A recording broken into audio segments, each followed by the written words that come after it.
with this. 1, 2, 3. This is lasagna, okay? If you cut the lasagna, you get different type of pasta. This is tagliatelle, okay? From Bologna. Now, if you cut this pasta here, you got tagliolini.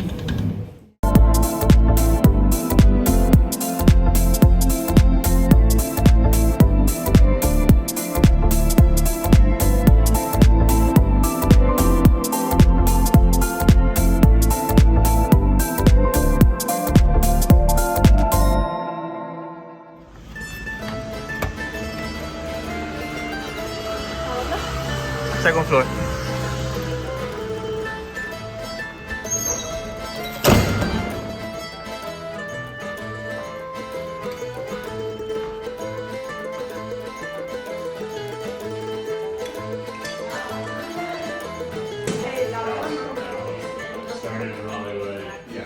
So we will make tiramisu.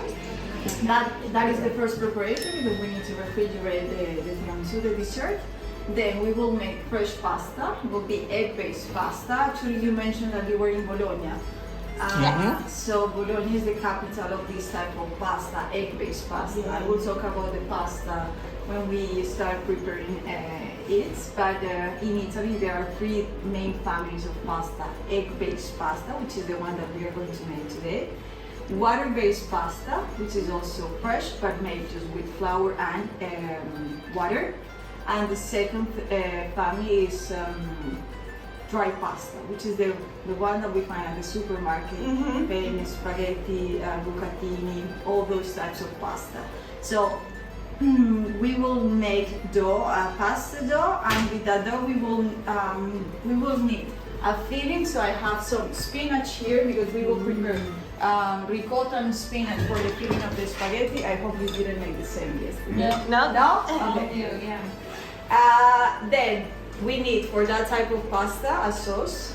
The sauce will be a Sicilian tomato sauce. Okay. So we have these datterini, which are luckily we're still in the season of the tomatoes and basil.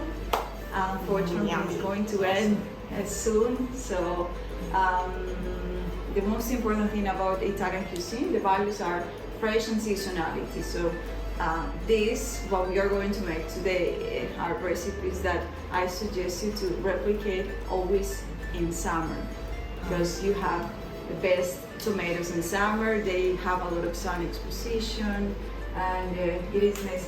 We don't want tomatoes from greenhouses. We want them from an area where they are nice and sweet. So this is a very nice type of tomatoes. And then this basil, we will use all this basil for pesto. Okay? So this preparation is from Liguria, where Portofino, Cinque Terre or Genoa is located. This preparation from Sicily. Then we have the tiramisu from Veneto, which is the region where Venice and Verona is located. I have these machines that we will use for the pasta. You don't have to have a machine at home. You can use a rolling pin, but with the machines, not going to die, it's easier to work. Okay? Then, have you ever done tiramisu before? No, I just eat it. See? Yeah, that's the easy part. I'm gonna get the mascarpone, which is one of the main ingredients. Tiramisu, I would say that is one of the most popular desserts outside of Italy, and inside of Italy it's also very popular. There you go. Are you familiar with this cheese? No. I've only heard of it in cooking shows. Yeah. Oh, he's a fan of cooking shows. Yeah. This is mascarpone. You can tell that the consistency is quite similar to cream cheese, right? Yeah. The flavor is not savory, it's kind of sweet. So I recommend you not to use any other type for tiramisu. It needs to be mascarpone. Coffee. The coffee was made here in this machine. Okay? This is a mock machine, an Italian machine. It's like cream cheese, but then What you can do, I'm gonna get a little bit more. I did it in advance. En la greca. Nice. So I did it in advance just to make sure that it was like at room temperature. Is very important. So we have mascarpone, we have cocoa powder. If you don't have a mocha machine, you can use any type of machine that you have to make coffee. The most important thing is that this coffee is very strong. So mascarpone, cocoa powder, coffee, sugar, regular sugar, lady fingers, they are called savoiardi, and they will chop all the coffee, okay? So remember that we need to work with 1 egg per person. That means that I'm gonna break the egg that I need for the tiramisu, plus you need to work your eggs here, okay? So first thing will be to separate the yolks from the whites. And I suggest you to be very careful because here we should not have any yolk. The problem when we have a little bit of yolk here is that the fat of the yolk makes this heavy. So since we need the meringue consistency, we need to be very careful. With the yolks, we need to work with the small one till the sugar is completely melted, okay? So the best way to know if it is ready or not is when you feel the cream and there is not sugar things, okay? So both of them you need to work energetically here. This, Not quite. I would say that 20 more seconds because it's very close. Okay. Also yours is ready. Good. So here, sugar completely melted, consistency nice and thick. See? And here, stiff peaks. And if you overwork this, the tiramisu will be liquid, so we don't want that, all right? So here we have the texture of the dessert, and here we will have the flavor. See? You remember the proportion of the mascarpone? 100 grams per person? Yes. So since you're working with 3 eggs, here I have I put the spoon just to recognize it. 300 grams. Entirely or little by Yes, little? all of it, and the idea is to incorporate the cheese completely to the yolks. Yeah, with the whisk, the idea is to mix it. Don't worry if there is any mascarpone here because by this movement the cheese will go out. Okay. This is perfect. Yeah. We need to use the spatula in this stage of the preparation. We are going to add half of the whites. So I'm gonna get. You will notice that there is a little bit of liquid, which is fine if it is less than 2 tablespoons of. It's fine because it has been set in here. So half of it, and then with the spatula we are going to fold it. Okay. I'm gonna show you and then you try, guys, okay? So you get the cream from the sides and you fold in like this. Here, we might risk to break the whites down. So that's why it needs to be gentle and we don't stir, we don't crush the whites, we just incorporate the whites into the cream by folding. Okay, so when you make tiramisu, you need, I'm gonna break the lady fingers just because I need to feed them in this cup, okay? I suggest you to use 1 spoon for the coffee and the lady fingers because it shouldn't stay too long in the coffee, they will be too soggy.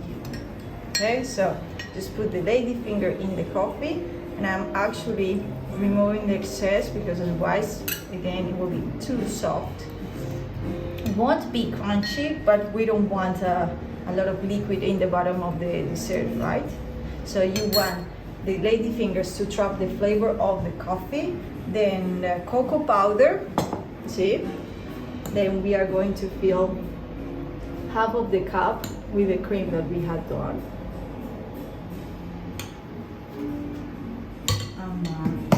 You can tap a little bit, make sure that it's all around. Okay, then it's more or less half of the cup.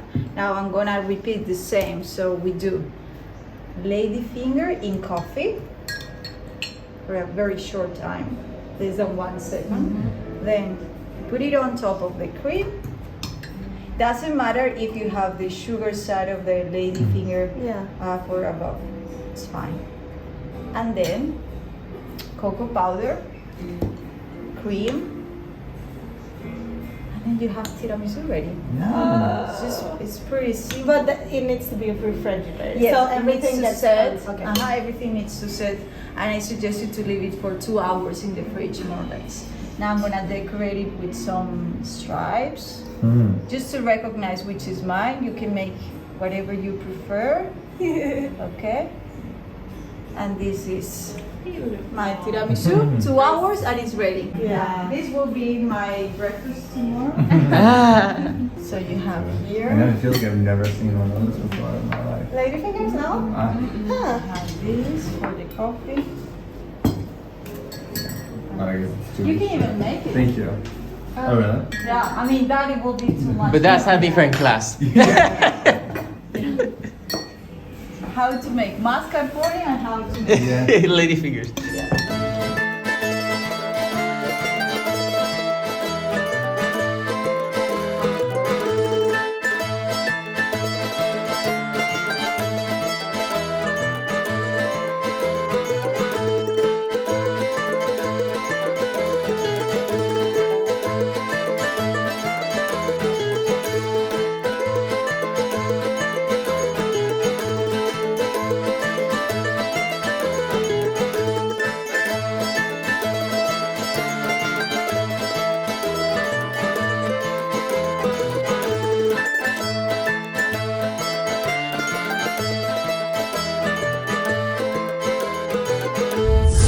Water-based pasta is mostly from the south of Italy. Less money, less meat, less eggs. All right, and then dry pasta. It's common with sauces that are quite heavy. So here we are working with 2 different types of flour. This is semolina. Actually, let me put some semolina here. You can also feel the texture. This is double zero or all-purpose flour. This is finer than this one. This is grainy. Both of them are wheat flours. This semolina has more protein. And this is, for example, the flour that is used for spaghetti. All the pasta that is dry is made with semolina and water, but it needs to be made in a machine and dry in ovens. Okay? All right, so we have in total 100 grams of flour. We have 70 grams of double zero and 30 grams of semolina. This is my way of preparing pasta. Sometimes you don't need semolina. You can just work with 100 grams. When you use a little bit of semolina, it's great because the texture will be not that soft. Okay, so I like to use a little bit of semolina, 30%, and then you have a nice bite. But then it's easier with the machine, right? Because Yeah, it will be harder to work with a rolling pin if you have a little bit of semolina. Okay? So you put the flour and then we make this with the fingers. Make sure that you have flour around and then the split. So you can start from the center. So you need 1 egg. And for example, if you want to color the pasta, this is the moment where you add the puree of vegetables. So you can use or tomatoes. beetroots also here. So now we break the egg inside and we put it there.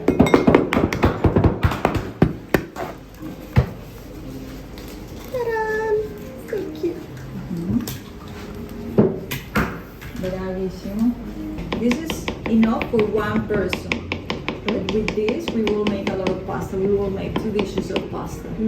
So if your main meal will be pasta, this is enough. Okay? So we beat the egg and then we bring half of the flour that you have from the balls of the flour, and we mix the flour and the egg. These 2 ingredients together. Okay. So if you notice, the consistency is getting thicker and you get more flour in. I'm gonna pass you these scrapers because you need to get the dough that is stuck on the fork. Alright? Now, with our hands we need to collect everything as a. I will show you how I normally make bread, pizza, and pasta. We fold to trap air, then we press, and together with both hands turn. So fold, press, turn. Fold to trap air, press to mix both ingredients and activate the gluten, and then you turn to get back to the starting point. Fold, press, and turn. Every time I suggest you to get the flour that is under, you put it on top. When I touch, it doesn't stick, so it's soft, nice to warm, but we don't want to dry too much with flour. Now, there is one movement that will make the pasta nice and smooth. That's what we want. So this is it. Fold, press, and roll, and turn. Fold, press, and roll, and turn. You need to let it rest just like 20 minutes minimum, because now we have activated the gluten, what is going to make the pasta elastic. This has moisture, and in order to keep the moisture, you can do two things. You can cover it with a bowl like this. I show you two ways, and then you can just do whatever you prefer. So you just do this to cover the pasta, or you use a clean towel, a little bit of water. This will just keep the moisture, so you can even put it like that. Okay. Can be either one of them. So you can either leave it like this, or you can just take this paper towel and leave it just covered with the bowl. Like that, the air won't dry the outside, and it won't get two different textures. See?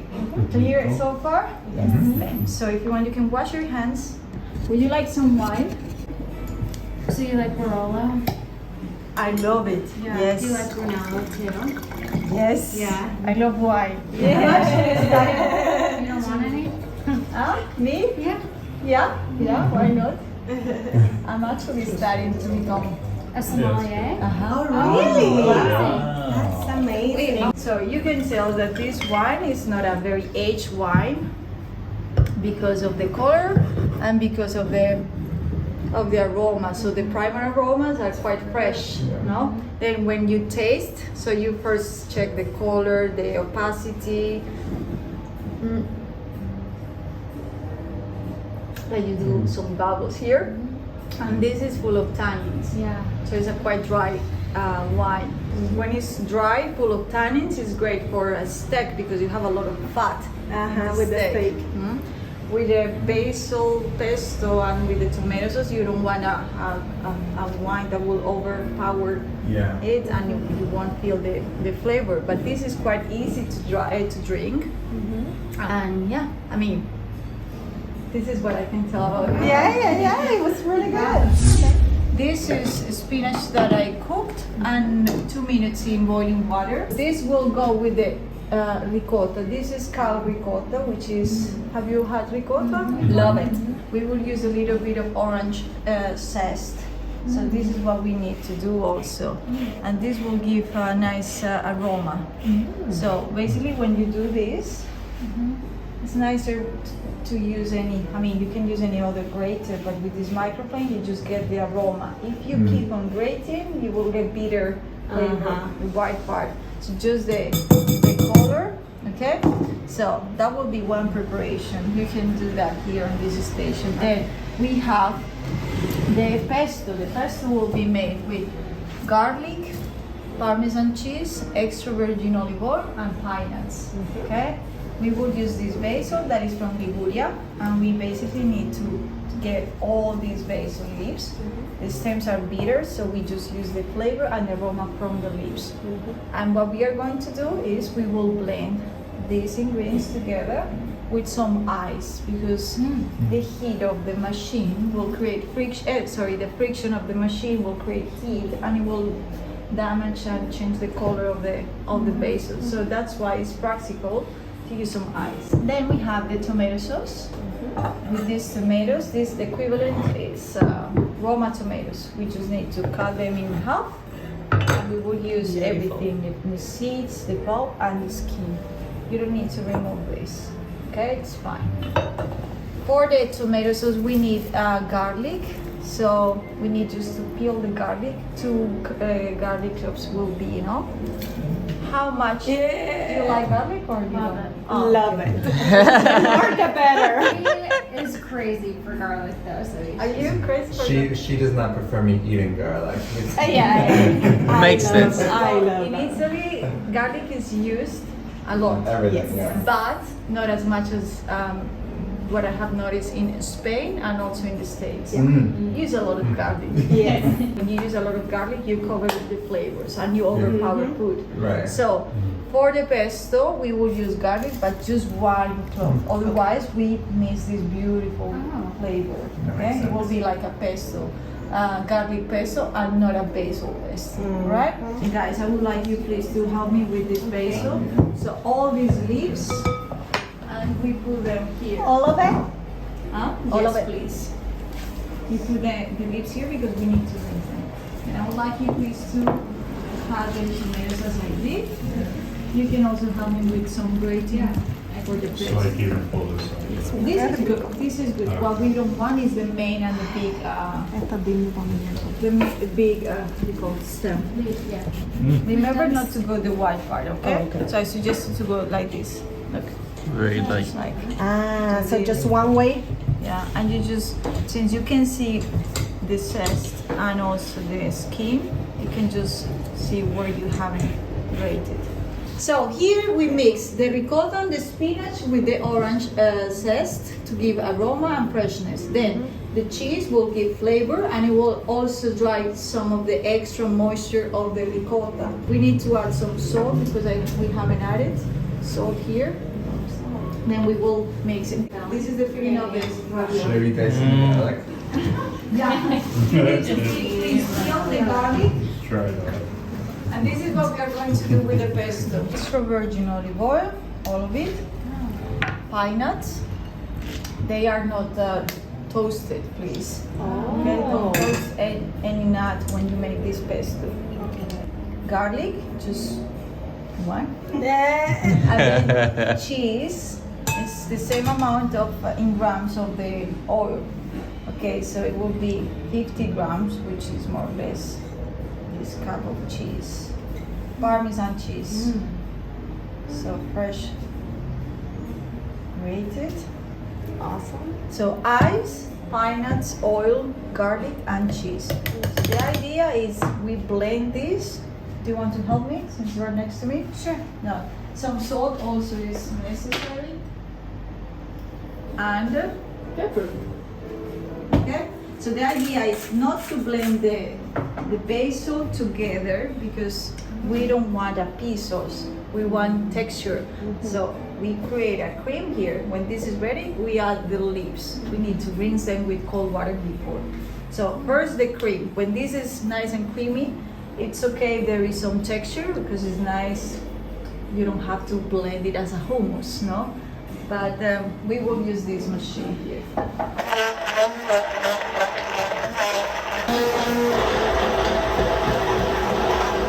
Basically a paste. So when this is ready, now we add the basil leaves. And the idea is not to blend them too much. We bought Yeah, an all of emulsion them, blender please. 6 months ago and came halfway across the world to use it for the first time. Okay, grazie mille. Now, you want to finalize it? Yeah, since Sure. you started? So, you need just to blend enough till you see that the leaves are crushed, but not too much, okay? We don't want the texture to be gone. More? Oh, you're fine. That's a lot of pesto. Good job. These clean spoons for you if you want to try. And then we can add some more salt if you like. I think that's great. This will stay green for even days. But what I can show you to do to avoid oxidation is you add extra virgin olive oil on top and this layer would avoid the oxidation. All right, so we need extra virgin olive oil. We cover the bottom of the pot. So this, we didn't chop the onion, no. The garlic, because we will remove it together with this. This will become black at the end. So since we don't want to have a piece of garlic unless you want it. In the sauce, we just need to aromatize the oil, and then when the sauce is ready, we will remove the garlic and the basil. So this is what I'm gonna do. Hide this, and we put them facing down.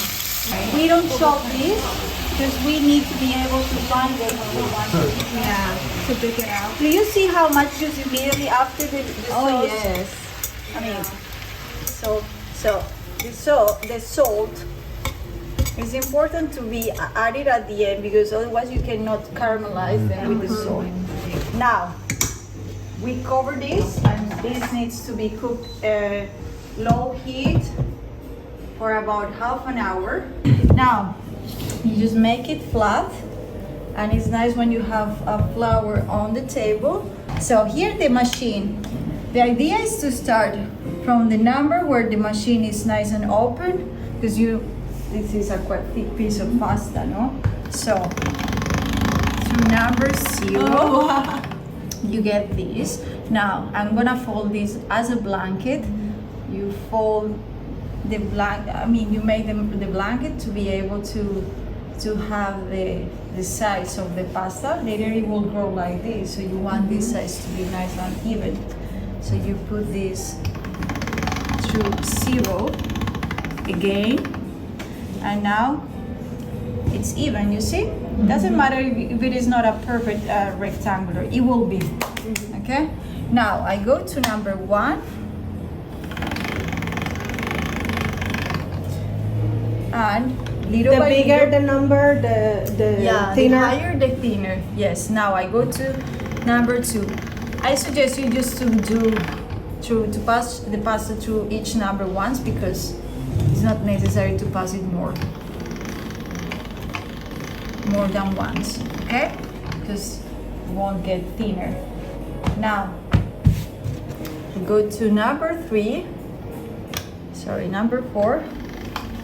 Since you are there next to me, do you want to help me? Sure. So hold the pasta, please. The pasta, when it gets too long, it will try to go to the sides of the machine. So the idea is that you keep it nice and tense here.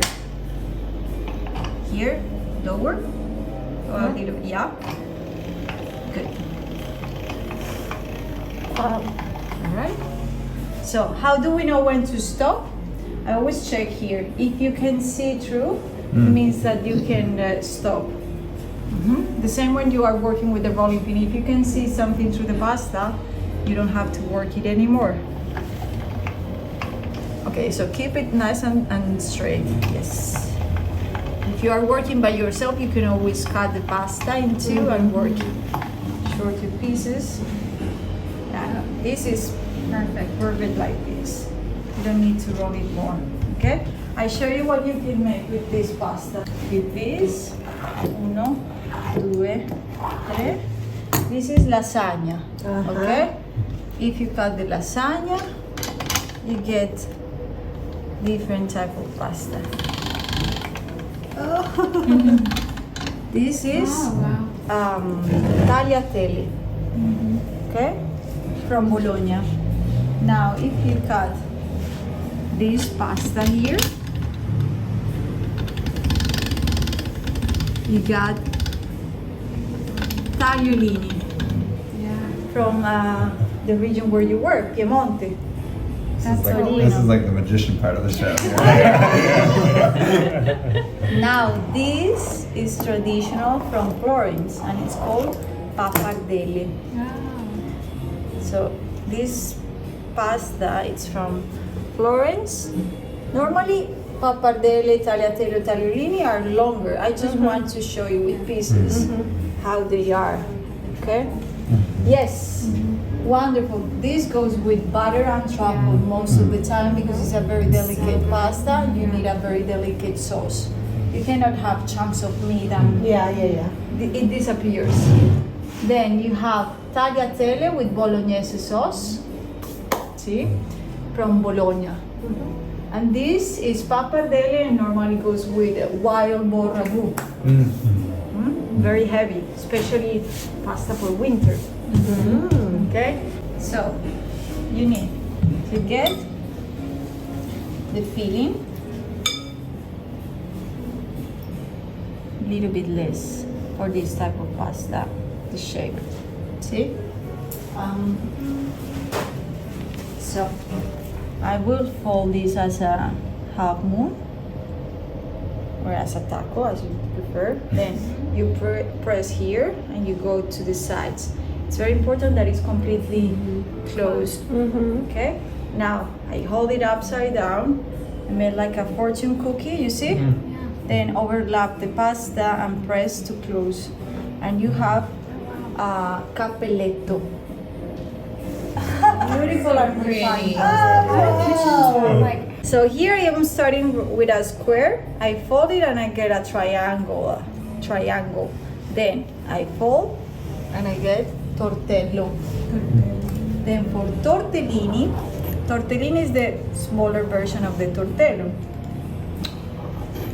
So you need a smaller square, and then you get just a little bit of filling. This is a traditional dish for Christmas. So you have tortellini in brodo or tortellini with beef stock. So you need a lot of tortellini for that dish. So this is a round bottone and a square bottone. Then with the leftovers you can make farfalle or bow ties. Yes. Then if you want, you can make a ravioli out of this, a small one. Yes. Yeah. So you need 2 layers of pasta. Here some filling. Then you blend. You fold, and you get ravioli. You just remove the excess of pasta, and you can have it bigger, whatever. So the difference between ravioli and this one is that it's folded, right? All of them have 2 layers of pasta and filling inside. Just the shape, it's what makes the difference. Okay. So here I really like this, not only because of the beauty, but also because it traps a lot of juice or sauce here also. So I mean, beautiful, but then when you have a nice sauce, it's nice to have it. This is capelletto, this is tortello, raviolo, tortellino, bottone tondo, bottone quadrato, farfalle, tagliatelle, tagliolini, pappardelle. This is called mal tagliati cut badly, and it's what is used for pasta and beans or minestrone soup. So you don't waste. Here I have a little bit of filling, so that's why I didn't cut it. But basically you just cut everything random and you get that pasta.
That's why it's practical to have this blender. You can use the whole big. And then you have tomato sauce. Yummy. Wow. Let's go.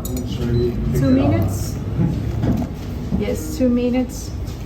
And remember always to stir the pasta just a little bit at the very beginning. Like that you avoid that the pasta stick together, so you don't need oil to do that, alright?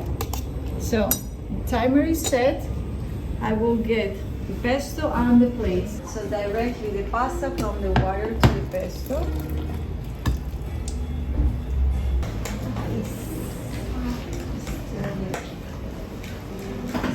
My mouth is watery. Smells great. Looks amazing. To the pasta nest. So you take pasta here in the ladle. And roll it. Oh wow. Make it look so easy. So pretty. Yeah, and I'm like, oh. This is another way to just lay down. Oh, yeah. Yeah, sometimes I can, if you put too much on one and too less on one, you can always adjust it. Nice. And then this pesto, of course. You don't waste anything. No.